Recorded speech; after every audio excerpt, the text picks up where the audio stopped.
Shalom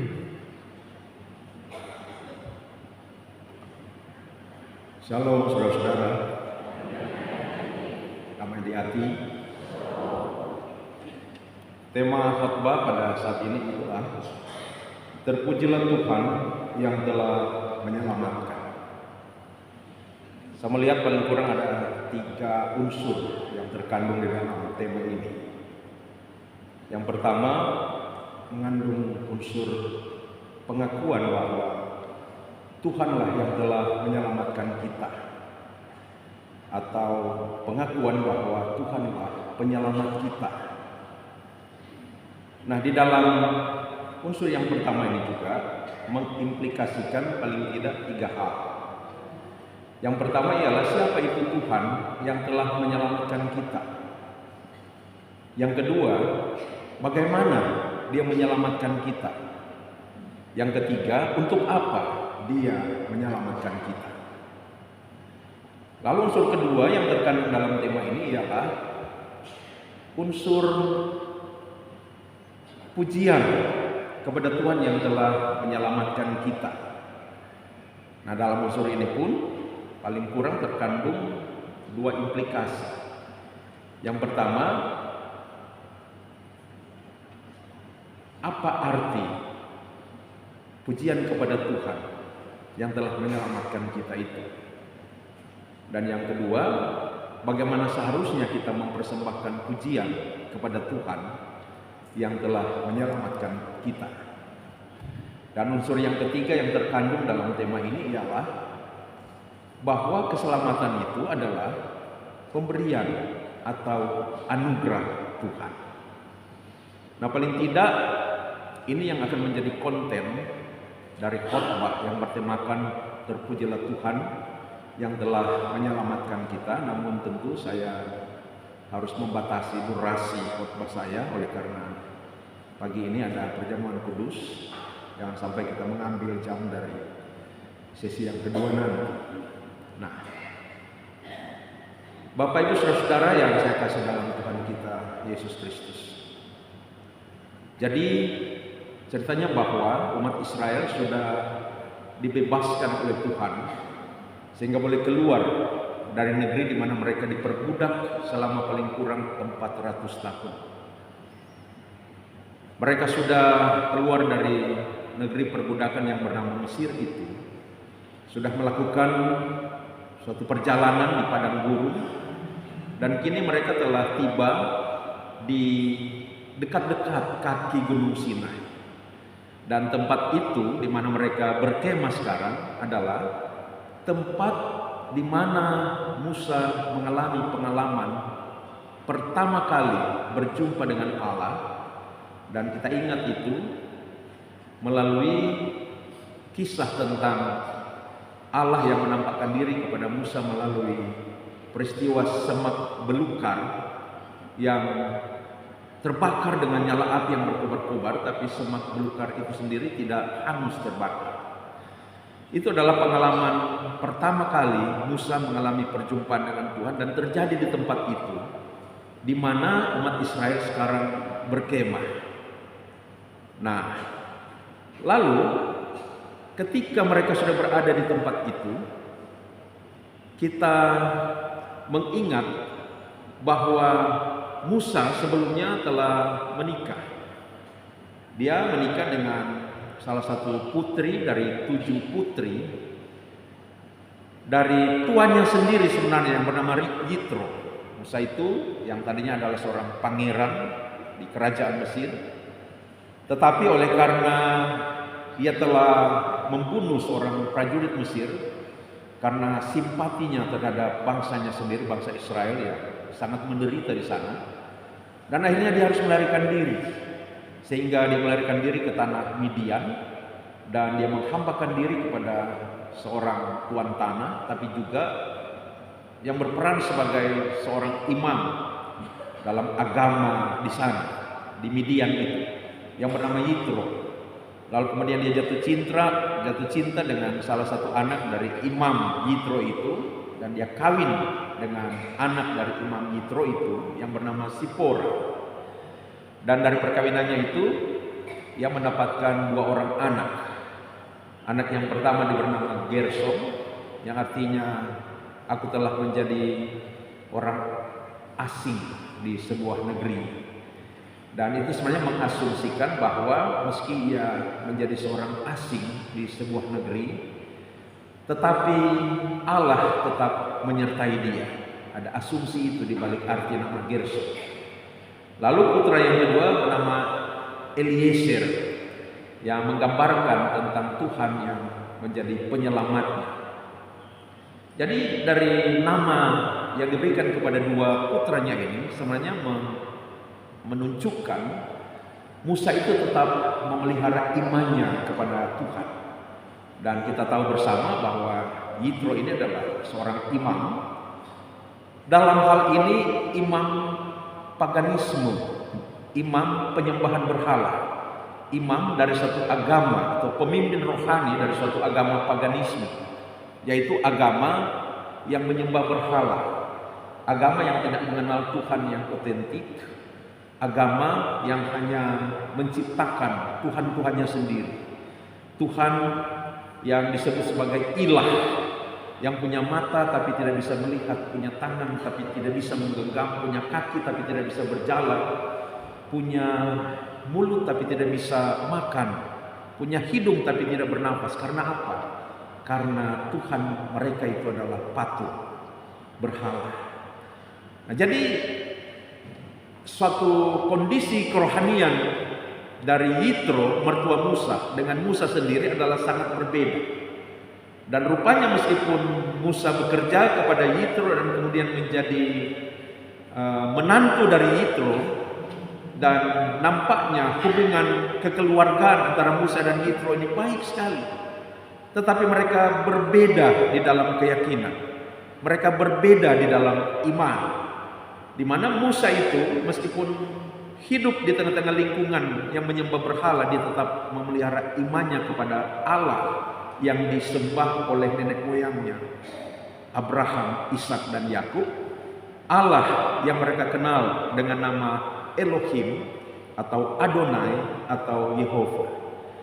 Nah, jadi ini juga menjadi satu panggilan kepada orang-orang percaya yang hidup di tengah-tengah dunia dengan ragam kepercayaan, agar supaya meskipun di tengah-tengah kepelbagaian, kemajemukan, kepercayaan masyarakat di mana kita hidup, seyogyanya kita tetap dapat memelihara iman kita.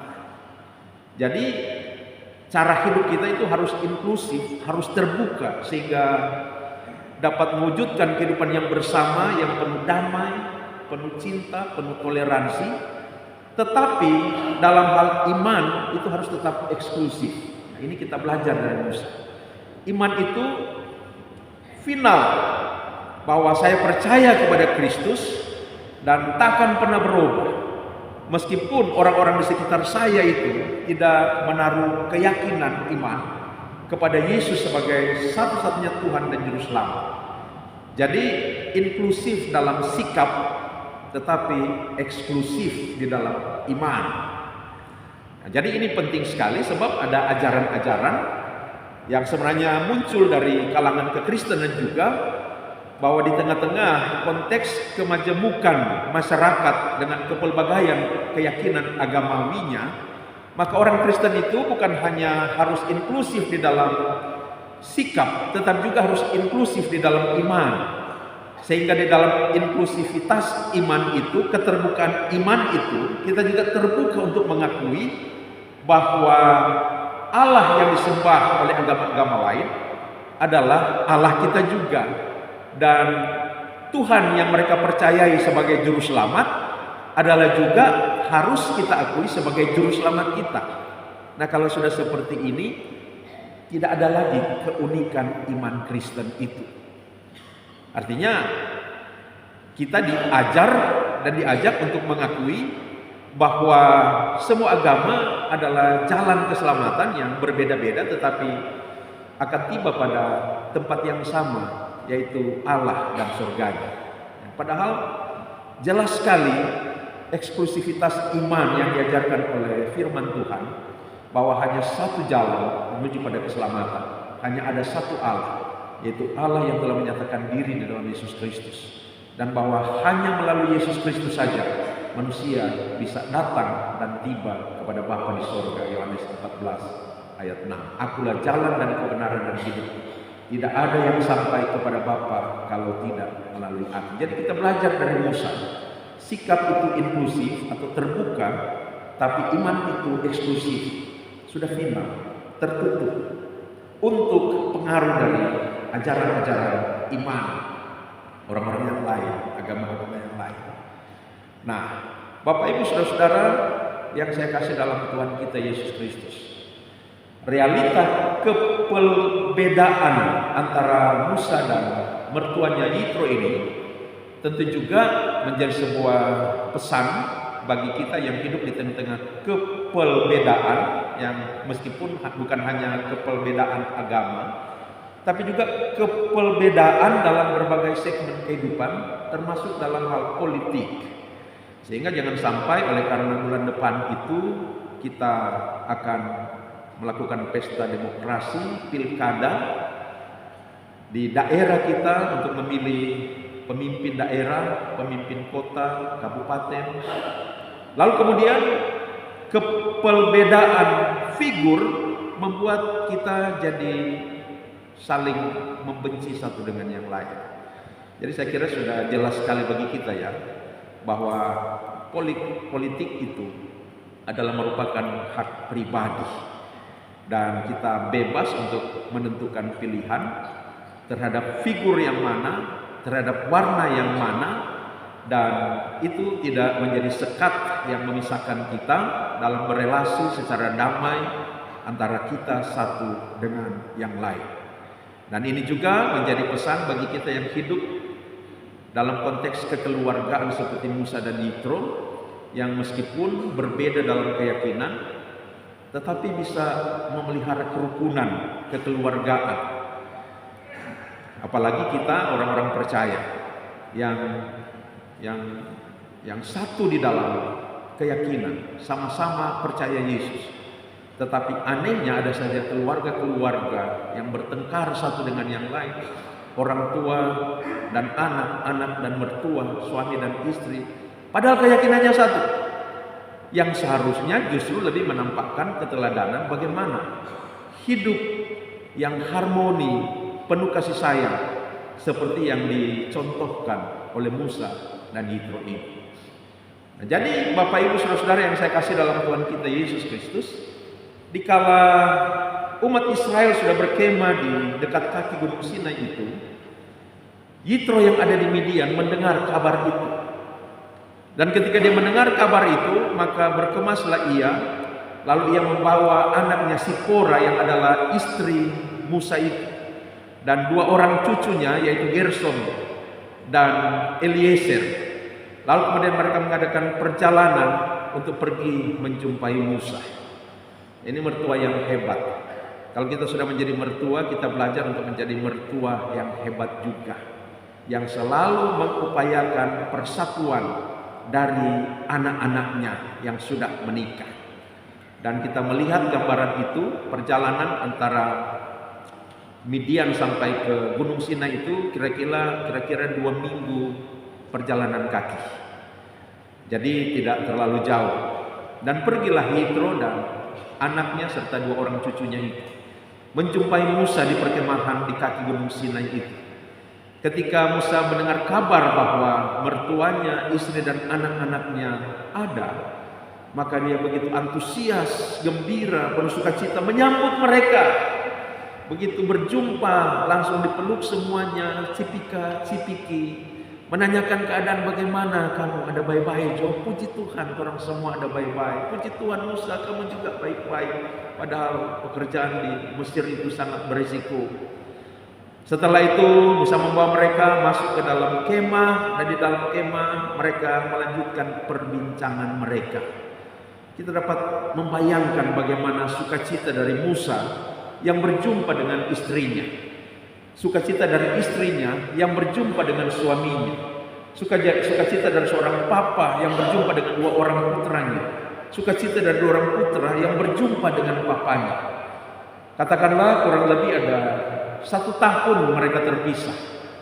Oleh karena Tuhan telah mengutus Musa untuk memimpin pembebasan Israel dari Mesir. Dan dulunya Musa pernah membawa istrinya dan 2 anaknya itu. Tetapi karena Musa menilai betapa berisiko pekerjaan pembebasan yang menjadi misinya itu bagi istri dan anak-anaknya, maka dia telah memulangkan istri dan anak-anaknya. Dan kini mereka dipersatukan kembali. Betapa bahagianya. Bapak Ibu Saudara-saudara, dalam kehidupan kita sebagai keluarga-keluarga yang percaya,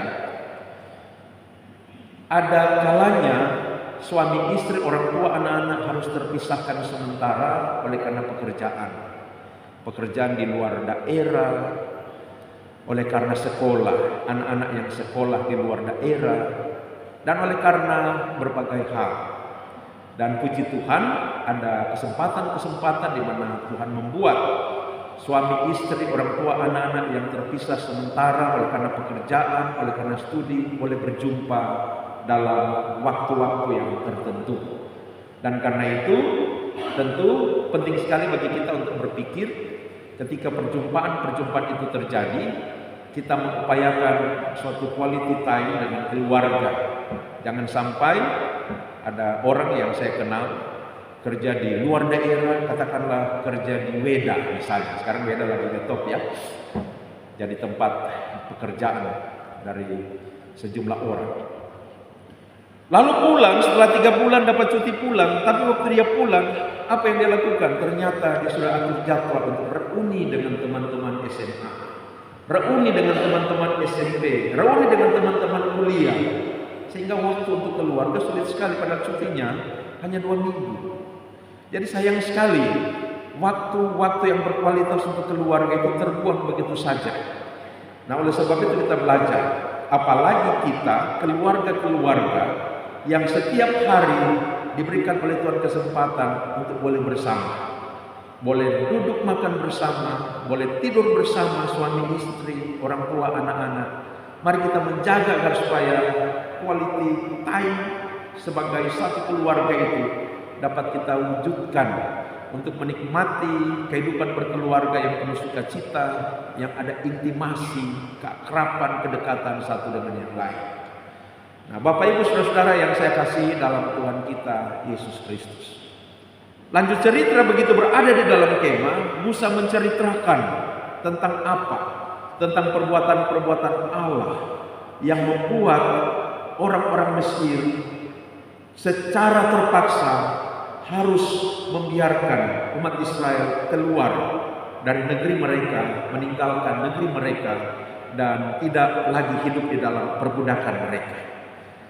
Dan itu berarti paling tidak Musa mengisahkan kepada Yitro hal tentang 10 tulah, apalagi tulah terakhir itu, di mana umat Israel disuruh untuk membuat roti tidak beragi, lalu kemudian mempersembahkan korban bakaran dari anak domba atau anak kambing, lalu kemudian darah hasil sembelihan korban itu harus dipampangkan di ambang-ambang pintu rumah mereka.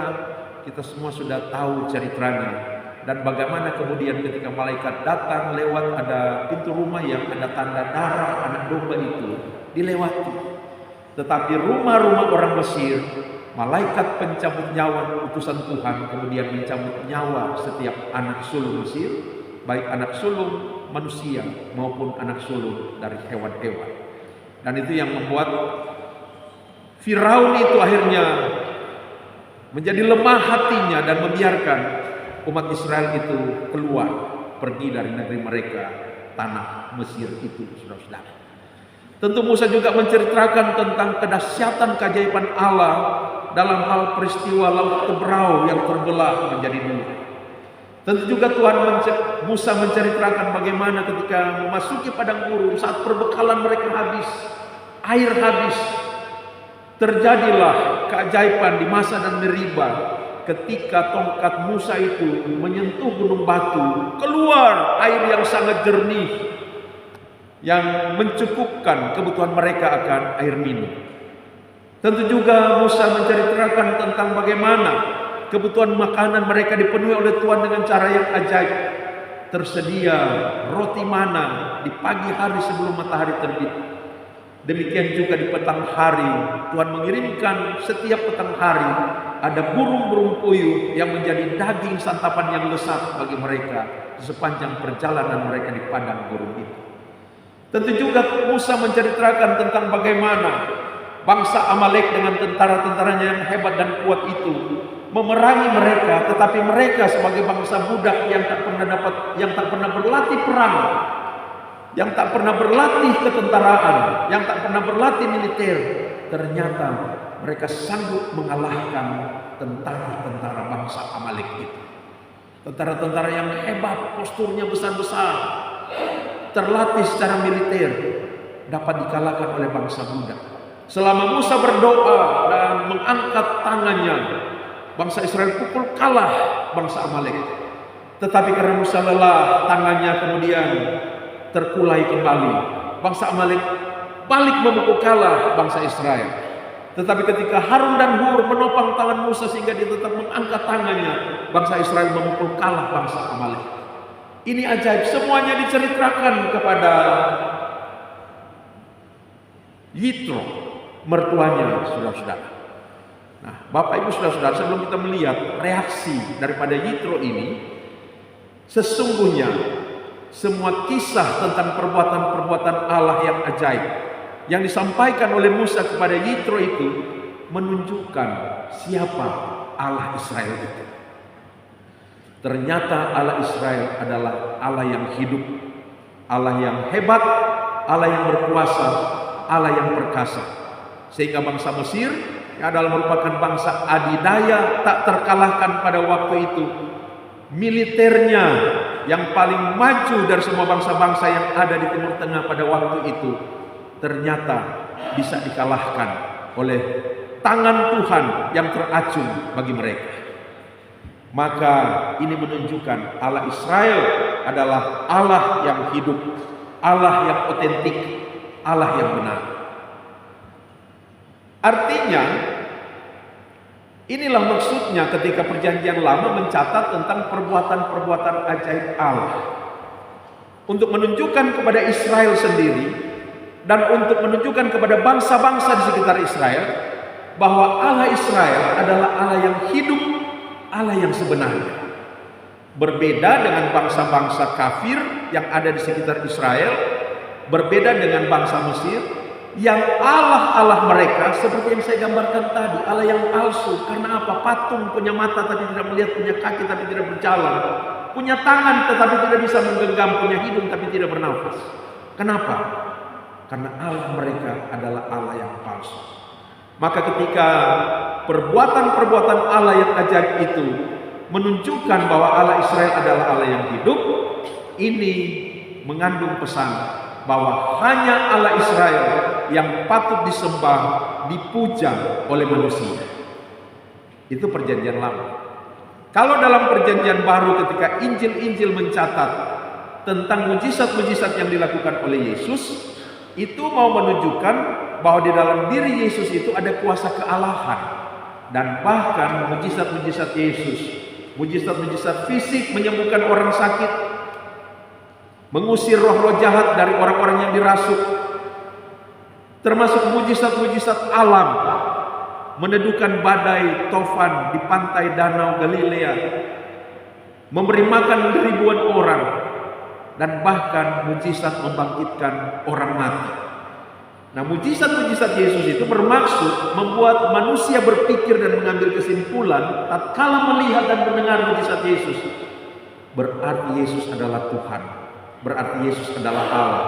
Karena hanya Allah yang bisa melakukan perbuatan-perbuatan yang dahsyat seperti yang dilakukan oleh Yesus. Supaya apa? Supaya manusia percaya Yesus adalah Tuhan. Itu dalam konteks Perjanjian Baru. Tetapi ketika Alkitab sudah selesai ditulis, Perjanjian Lama, Perjanjian Baru sudah ditetapkan, maka hal tentang Allah yang benar itu siapa? Yaitu Allah Israel.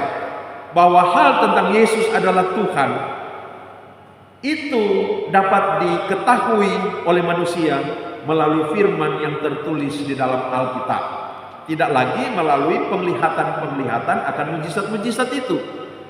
Alkitab menjadi starting point dari timbulnya dan tumbuhnya iman.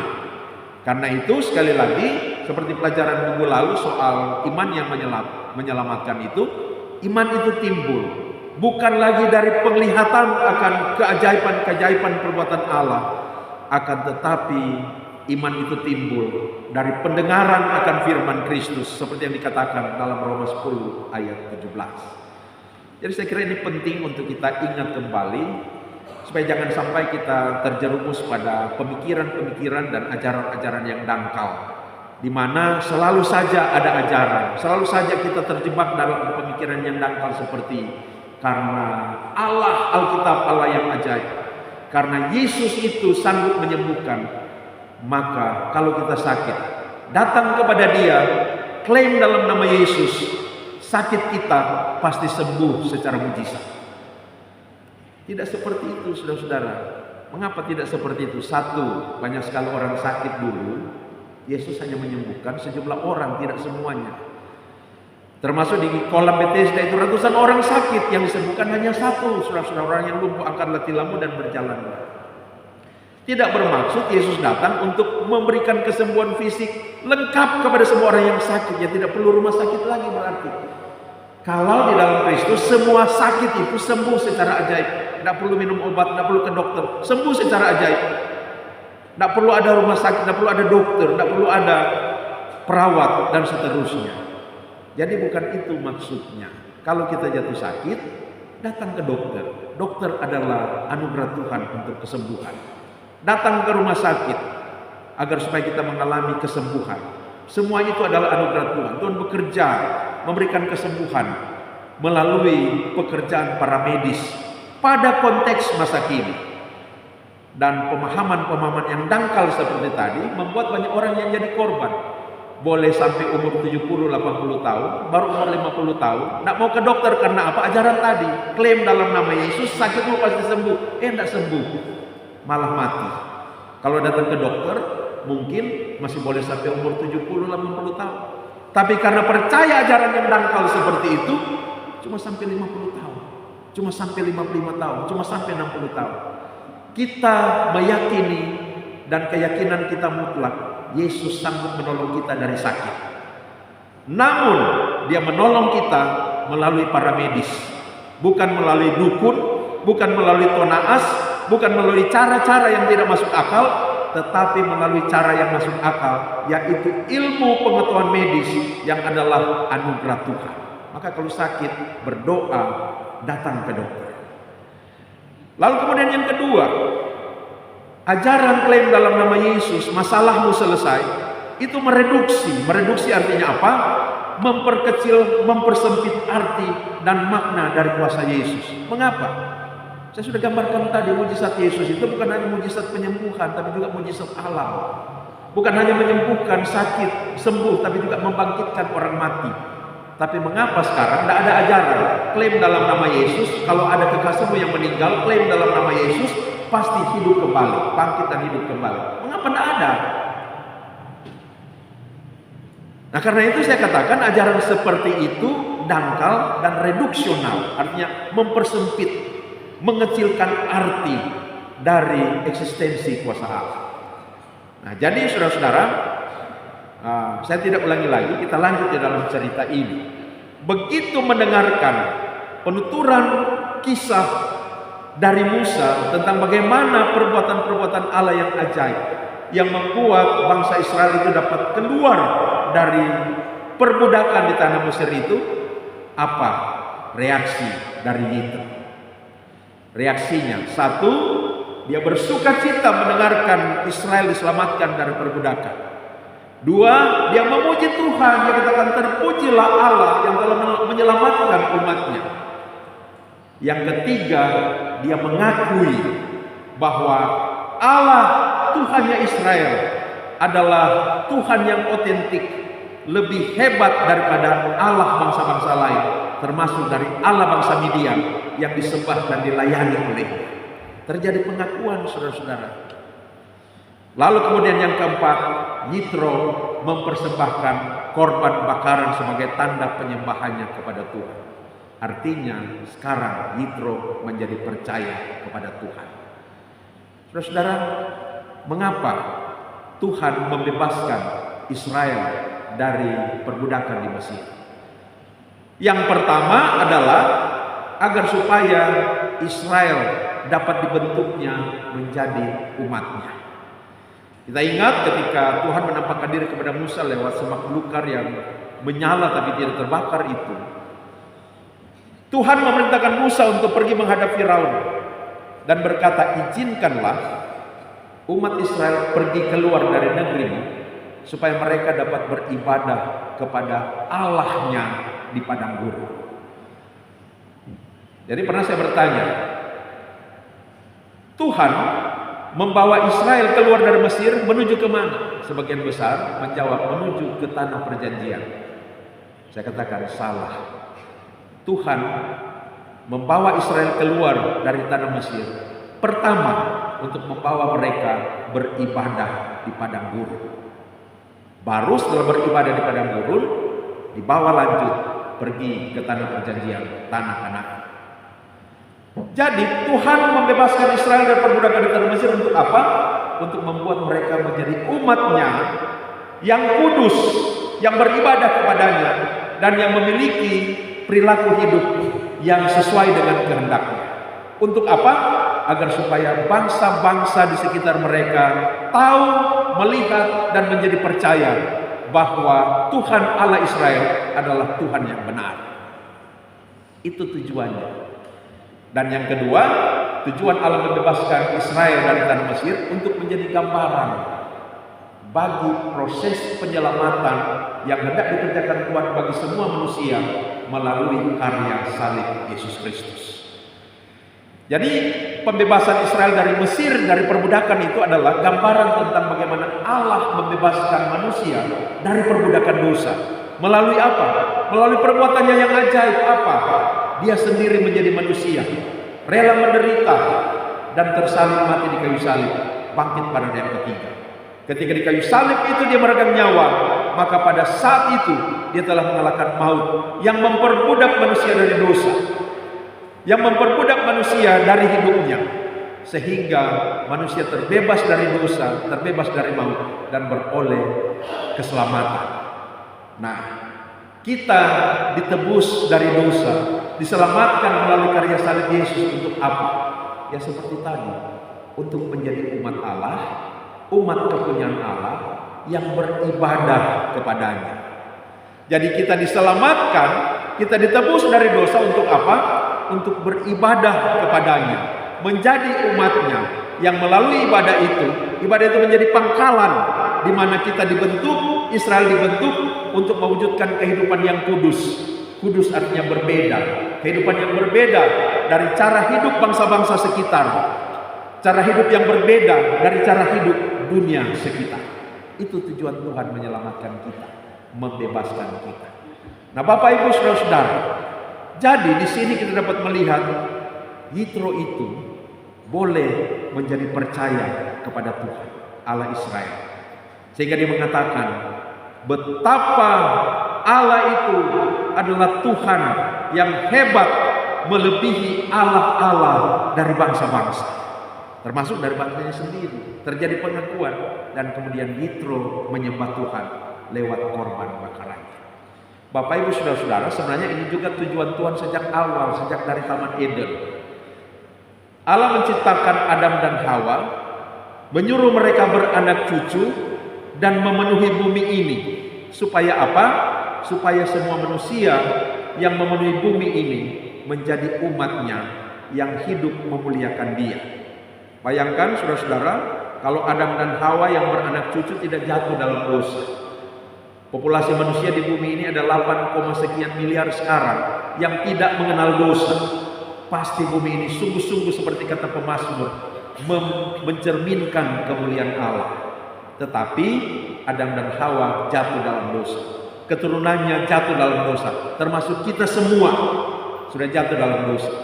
Maka Allah merancangkan plan B, dibentuknya umat Allah mulai daripada keturunan Abraham ini. Dan kepada Abraham Allah sudah berjanji akan muncul keturunan yang banyaknya seperti bintang di langit, pasir di laut, yang akan menjadi berkat bagi bangsa-bangsa. Berkat itu kemudian disebut sebagai berkat mesianik atau nubuatan mesianik yang akan menunjuk pada Yesus sebagai turunan Abraham yang akan menjadi penyelamat bangsa-bangsa. Lalu kemudian oleh karena Israel gagal lagi sampai hari ini, mereka belum percaya bahwa Yesus adalah Mesias, Tuhan Juru Selamat, mereka masih menantikan Mesias. Maka dari Israel dimunculkan umat yang baru yang namanya gereja melalui keturunan dari Abraham yang namanya Yesus. Lalu sebelum Yesus naik ke sorga, Yesus berpesan kepada murid-muridnya yang menjadi cikal bakal dari umat Allah yang baru. Pergilah, jadikanlah semua bangsa muridku. Sama saudara-saudara, perintah di Taman Eden memenuhi bumi, perintah kepada Abraham dan Israel diberkati untuk menjadi berkat bagi bangsa-bangsa. Sama juga perintah itu diberikan kepada gereja. Jadikanlah semua bangsa muridku. Lalu kita ingat pembacaan kita 2 minggu yang lalu di Efesus pasal 4, 2 atau 3 minggu yang lalu, di mana di dalamnya dikatakan Yesus turun tetapi kemudian naik. Yesus naik untuk mengatasi segala sesuatu. Jadi pertanyaannya, bagaimana Yesus mengatasi segala sesuatu ciptaannya? Yaitu melalui gereja. Gereja yang hidup baru sebagai umat Allah, yang hidup berstandarkan firman Allah, sehingga dimanapun gereja, orang-orang percaya hidup di bumi ini, mereka menggambarkan Allah, menggambarkan Kristus untuk menjadi berkat bagi bangsa-bangsa. Tak lama lagi kapan ya? Serah terima presiden, tanggal 20 Oktober ini ya, kalau saya tidak salah. Kalau Prabowo sudah dilantik menjadi presiden, maka di instansi-instansi pemerintah, instansi-instansi swasta, gambar Prabowo akan dipampang. Di dinding-dinding foto Prabowo akan dipampang di dinding-dinding, bahkan sampai di dinding-dinding rumah, menggantikan foto dari presiden yang lama. Di masa abad-abad pertama juga sama prinsipnya. Kaisar yang berkuasa di Romawi akan membangun patung-patung kaisar di setiap kota di wilayah kekuasaannya. Sama juga ketika Prabowo berkuasa, gambar-gambarnya itu ada di mana-mana di seluruh teritori wilayah kekuasaannya. Tuhan memakai kita menjadi gambarnya yang dihadirkan di seluruh muka bumi ini. Di mana ada orang percaya, di mana ada gereja, di situ gambar Tuhan taruh. Siapa? Diri kita. Siapa? Orang percaya. Siapa? Gereja. Karena itu kita jangan hidup sembarangan, karena kita adalah gambar Allah. Melalui kehidupan kita, umat manusia di dunia ini, bangsa-bangsa menyaksikan tentang Allah, sehingga boleh mengalami perubahan seperti yang dialami oleh Yitro. Yaitu apa? Yitro bersuka cita, Yitro memuji Tuhan, Yitro mengakui itu Allah yang benar, dan Yitro kemudian beribadah kepada Allah. Bapak Ibu Saudara yang saya kasih dalam Tuhan kita Yesus Kristus, hari ini kita akan merayakan kembali peristiwa penyelamatan yang digambarkan lewat pembebasan dari Mesir itu melalui perjamuan kudus. Karena itu saya percaya Tuhan sudah menguduskan kita, mempersiapkan kita untuk mengambil bagian dari perayaan keselamatan melalui sakramen perjamuan kudus Tuhan ini. Terpujilah Kristus. Amin.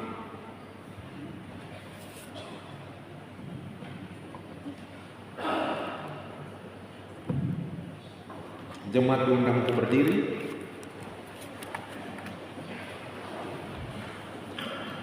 Mari kita mengikrarkan pengakuan iman kita menurut pengakuan iman Rasul. Aku percaya kepada Allah,